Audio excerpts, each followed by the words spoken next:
Kamusta pong muli mga katambay? Nagbabalik po ang inyong lingkod, si Kamanong po, dito po sa Tambayang Makabayan. Kinukomentuhan po ng inyong lingkod. Ito po, komentuhan po natin. Ito pong putok na putok po sa ating mainstream media mga katambay. Ito pong sinasabing hindi raw po pagdalo ng ating Vice President dito po sa zona ng ating darating na zona ng ating presidente na si PBBM. Alamin po natin sa balita at komentuhan po natin mga tambay ang sinasabing designated survivor ang ating Vice President Sara Duterte. Pakinggan po natin ang balita dito sa News 5 mga tambay. Hindi raw dadalo si Vice President Sara Duterte sa ikatlong State of the Nation address ni Pangulong Bongbong Marcos. Sabi ng bise, itinalaga niya ang kanyang sarili bilang designated survivor. Nasa frontline ng balitang yan, si Marian Enriquez. No. No, I will not attend the SONA. Kinumpirma ni Vice President Sara Duterte na hindi siya dadalo sa ikatlong State of the Nation address ni Pangulong Bongbong Marcos sa July 22. Ito ang unang pagkakataon na hindi siya dadalo sa SONA. Pero ano bang gagawin ni VP Sara sa araw ng SONA ng Pangulo? I am appointing myself as the designated survivor. Sa Amerika, ang designated survivor ay isa sa mga opisyal sa gabinete. Hinihiwalay siya sa Pangulo at iba pang opisyal tuwing may State of the Union address, sakaling may pag-atake o mamatay ang Pangulo. Tingin naman ni House Secretary General Reginald Velasco, nagbibiro lang si VP Sara tungkol sa pagiging designated survivor niya. Well, ako personally kasi alam mo yung pamilya ni BP mapagbiro eh. So, ang tingin ko, biro lang yan eh. The succession is already provided for in the Constitution. So, there is no such thing as designated survivor. Wala namang ibinigay na rason si VP Sara kung bakit hindi siya dadalo sa SONA. Tingin ng political analyst na si Richard Heydarian, malinaw na wala ng unity matapos ang desisyon ni VP Sara. This time, mukhang wala ng pretension to any kind of unity. Yeah, mga katambay. Alam naman natin ng Vice President natin na hindi plastic, mga katambay. Hindi siya plastic na politiko. Nagsasabi lang po siya ng totoo. Una-una, sinasabi isang analyst na si Heydarian na wala ng unity team. Talaga naman wala ng unity team, mga katambay, di po ba? Matagal nang walang unity team. Magmula nung bakbakan ang Vice President sa confidential fund at yung sinasabing pagtanggi niya sa mga refugees na papasok, yung mga Afghanistan sa ating bansa, wala na pong unity, mga katambay. Pinulitika na po ang ating Vice President. Kaya po sinasabi niya designated survivor, talagang kailangan po dumistansya siya. Dahil kung ganito lang po ang ang bagong Pilipinas sa ating bansa na nakikita po natin kung paano magtrabaho po. Ibang-iba po sa pulisiya ng Vice President kahit po nung mga nakaraan. Una, na kanyang pahayag. Lagi po sinasabi niya dapat po unahin ang problema ng bayan, mga katambay. Ano po ang problema ng bayan? Ang sinasabi ng Vice President sa kanyang mga interview nung mga nakaraan pa, di ba? Problema ang naglalaki ang inflation na walang trabaho at ang nagmamahalang bilihin na pangunahing pangangailangan ng mahihirap nating kababayan. Di po ba, mga katambay? Pero wala pong nakita ang taong bayan dyan, mga katambay. At pati po ang ating Vice President, hindi po niya nakikita na nasusolusyonan po ang pangunahing problema ng bansa. Lalo po ang kawalan ng trabaho at napakamahal na bilihin, mga katambay. Dahil 2 taon na, 3 SONA na po ang mangyayari po sa ating Pangulong Marcos, 2nd SONA. Ano naman po kaya ang kanyang ipagmamalaki, mga katambay, sa SONA?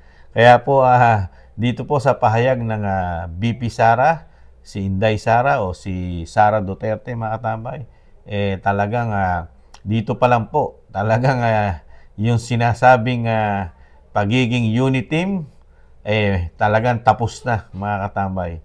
Dahil hindi niya po ina-expect o hindi niya inaasahan na magkakaganito po ang kanyang sana na Alam natin na ang VP Sara kaya sinamahan ng Pangulong Duterte dahil alam niya na makakatulong na malaki sa ating bansa ang Pangulong Marcos. Pero ngayon nagkakawindang-windang po ang ating bansa, lalo po dito po sa mga issue, lalo po sa usapin sa West Philippine Sea, na wag naman sana ay mapupunta pa sa giyera. Wag naman sana, di po ba?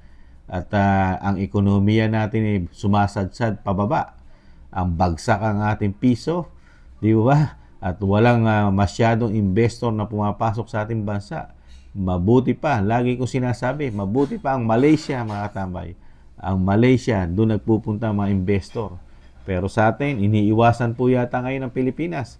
Sa kabila po ng travel ang ating Pangulo, di ba? Travel pa more, pero walang pumapasok at hindi nakakatulong ang biyahe rin ng Pangulo ng bansa, di ba? Ilang beses bumiyahe, pero sa ngayon, wala tayong nakikitang improvement na sinasabing pumapasok dito sa kanyang biyahe. Ngayon, sa SONA, sinasabi ni Kamanong, ano naman kaya ay pagmamalaki ng ating Pangulo sa kanya SONA, mga katambay. Lagi kong sinasabi at inuulit-ulit, ang ipagmamalaki po kaya, yung nagbalikan napakalaking volume na naman ng drogang nakakapasok sa ating bansa, tuni-tunilada. At nagbabalikan ng mga drug addict o drug addictionist sa ating bansa, mga drug user, krimen, running in tandem, kidnapping, napakataas na crime, lalo sa Metro Manila, napakataas ng krimen, Manila, Quezon City, dahil nasasama nga sa index yan, di ba? Sa buong Southeast Asia, laging inuulit ni Kamanong, numero 1 ang Manila sa pinakamataas na krimen o crime sa buong Southeast Asia sa mga syudad. Mga katabay, hiyang-hiya naman tayo. Kung saan nahandun pa ang sinasabing Malacanang. Tambay. Pero pinakamataas ang krimen. Kaya po, nakikita po ni BP Sara yan, mga katambay. Nakikita ni BP Sara ang kanyang sinamahan ay talagang hindi niya ine-expect na magkakaganito lang pala ang bansang Pilipinas, mga katambay. 2 taon na nakita niya kung paano magpatakbo, paano, lumakad ang gobyerno, kasama pa ang Kamara at ang Senado. Walang lubay ng investigasyon dito, investigasyon doon, sa kanyang ama. At kasama na rin siya, ang Vice Presidente, sinasangkot na rin sa mga issue na puro, haka-haka lamang at puro bintang, mga katambay. Nakikita po ng BP Sara, pati po ang kanyang ama, na dating Presidente Rodrigo Roa Duterte, hindi tinatantanan ng issue. Ngayon, ano ini-issue sa kanila, lalo sa kanyang ama? Sa droga naman sinasangkot. Kung saan galit na galit sa droga ang kanyang ama, doon naman pilit na sinasangkot ang kanyang ama na si dating Pangulong Duterte, di ba? Talagang laging binabalik ni Kamanong, kahit parang kangaroo ang nangyayari pong issue sa dating Pangulong Duterte. Kung saan siya isinasama o sinasawsaw, mga tambay, o kinakabit. Ang sabi nga po ng marami nating kababayan, di ba? Napakarami na.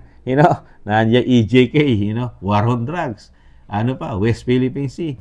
At mga barel. Ngayon, droga. Alam ng BP Sara yan, mga tambay. At kasama na rin ang mga sinasabing BP Sara dyan na talagang pilit nilalagyan ng issue at talagang pinababagsak ang reputasyon dahil nga nakikita po ng taong bayan ang ginagawa nila at nakikita rin po ng mga sinasabing ayaw na umalis sa pwesto ang popularidad ng mga Duterte, mga katambay, dahil napakahirap pong pababain at pabagsakin ng Duterte dahil po sa performance ng trabaho at pagiging political will at nang ginagawa nila sa ating bansa, mga katambay. Kaya po nakikita po ng BP Sara yan na wala rin magiging saysay ang sinasabing sabi ng mga Pilipino, sabi ng mga expert. Ano kaya ang isosona ng Pangulong Marcos? Yung pangarap nga po na 20 pesos na bigas sa mga Pilipino at naging 29 na lang po kahit po ang sinasabi ng speaker na magiging 29 na. Pangarap pa rin po yata, mga katambay. Ang nangyayari po sa bigas, nagiging pangalan po nila. Nagiging sinasabi, pangalan daw po na speaker ang nakalagay sa sako sa nakikita nila. Hindi po nagiging 20 pesos, 29 Ang nangyayari, puro pangalan na lang nila ang nagiging, imbis na presyo bumaba, pangalan na nilalagay sa sako, mga katambay. Ganun po kalupit. At ano pa, at least binubusog naman tayo, di ba? Binubusog naman po ang ating mga mahihirap na kababayan sa ayuda, di ba? Pero hindi naman binubusog ang mga taxpayer, mga katambay. Talagang hirap na hirap, maghigpit na sintron at mag-budget sa kakarampot na kinikita ng ating mga kababayan sa nagtataasan lahat na bilihin, mga expenses. Kaya po, sa nakikita ni BP Sara, walang saysay na siya pumunta ng SONA, mga katambay. Komento ni Kamanong, walang saysay, mga katambay. Unang-una pa, pati nga pagkain dyan, may issue pa. Pati pagkain, gagasusan ng 20 million pesos, mga katambay, ang gasto sa pagkain ng mga mambabatas natin at ng mga sinasabing kapita-pita-pitagang mga halal ng bayan, mga katambay. At syempre, kasama po ang kanilang mga esposa dyan. At pagandahan po ng suot dyan, mga katambay. At parang party po yan. Ilalabas na nila yung pinaka-best nilang mga gown at pinaka-best na suit. Mga ganda. At sinasabing meron pa dyan mga mamahalin. Dahil ito po ay misan lang mangyari ang sinasabing SONA. SONA nang sinasabing may pagka big time ang dating. Dahil nakikita po natin, pati pagkain, talagang hindi mumurahin. Dahil una-una, sinasabi nga ni Kamanong, hindi nila pera yan. Kaya kahit gaano kalaki ang i-budget nila dyan, walang mawawala sa bulsa nila, mga katamay. At syempre, kailangan bigyan natin ng spoiled at talagang busugin natin dahil ang mga politiko sa ating bansa ay napakalaking tulong po ang ginagawa sa atin. Di po ba, mga katambay? Nakita naman po natin kung paano magtrabaho, magmula sa Pangulo hanggang sa baba. Nakikita po natin pati ating mga sekretary at lahat, mayor, governor, congressman, senador, talagang kapita-pitagan po, mga katambay. Kaya po, sa bagong Pilipinas, talagang tayo'y sinasabi nga po sa pangarap. Kung sa pangarap lang po ang titingnan natin, talagang lalagpas pa po sa ulap ang pangarap po ng bagong Pilipinas. Sa pangarap, mga katambay.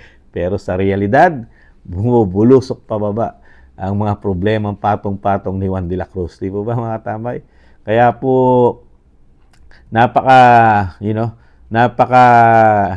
napakagandang move na hindi plastic ang ating Vice President. Hindi po siya plastic dahil siya po ay nagtatrabaho at nakikita niya po ang problema ng bansa at ng mga mahihirap nating kababayan. Dahil hindi po ganitong klase ang maglingkod ng isang BP Sara. Dahil nakita po natin kung paano po maglingkod siya sa Davao, sa pagiging mayor. Talagang lahat ng problema sinusolusyonan niya. Pero sa bagong Pilipinas, napakahirap gumawa ng solusyon ang bagong Pilipinas. Lalong-lalo nga sa sinasabi ni BP Sara, ang unahin natin, ang problemang malaki, kahirapan, trabaho, kawalan ng trabaho. Yun lang hindi magawa ng bagong Pilipinas. Tapos i-expectin natin, mag-expect tayo na sasama siya sa SONA na alam ng BP Sara na wala halos wala halos mailalatag sa SONA sa nangyari na ilang buwan sa panunungkulan po ng ating Pangulong Marcos. Ito po ay magiging kwento lang siguro at puro pangarap na naman ang kanyang ipaparating sa taong bayan, mga tambay. Komento ni Kamanong, mga katambay. Kayo po, ano po ang komento nyo?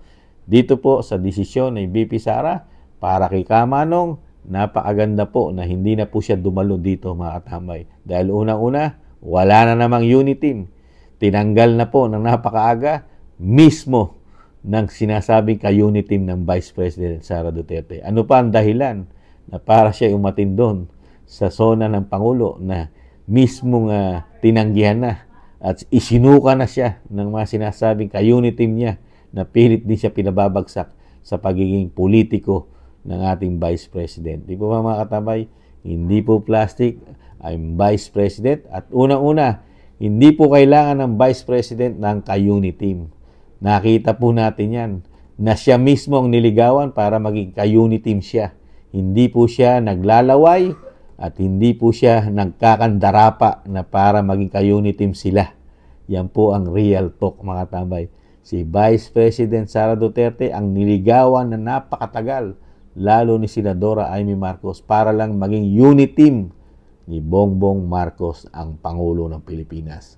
Mga katambay, yan po ang real talk. Kaya po ang VP Sara, never mangailangan po ng unit team. Tambay, mga politiko ang sumasama sa kanya.